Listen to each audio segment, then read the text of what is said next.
दूध दराला 40 रुपये हमीभाव मिळावा या मागणीसाठी आंदोलन अहमदनगरच्या अकोले तालुक्यातल्या कळस गावामध्ये सध्या रास्ता रोको आंदोलन करण्यात आलंय। यावेळी आंदोलकांनी कोल्हार घोटी राज्यमार्गही अडवलेला आहे। आढावा घेतलेला आहे आमचे प्रतिनिधी नितीन ओझा यांनी।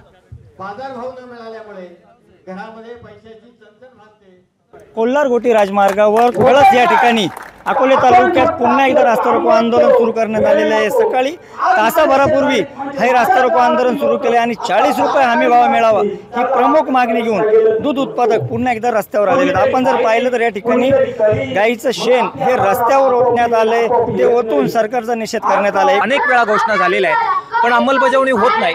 आमचं म्हणणं आहे की तसा कायदा करा जेणेकरून खाजगी दूध संघांना सरकार देईल ते आदेश पाळावे लागतील। आता 30 रुपयाची घोषणा झाली परंतु खाजगी संघांनी आम्ही ते पाळणार नाही अशा प्रकारची भूमिका ऑफ द रेकॉर्ड घेतलेली आहे आणि त्यामुळे भाव जर मिळणार नसेल तर अशा घोषणा ह्या केवळ बोलाची कडी बोलाचा भात आहे, फसवणूक आहे, तिच्यावर आम्ही विश्वास ठेवायला तयार नाही।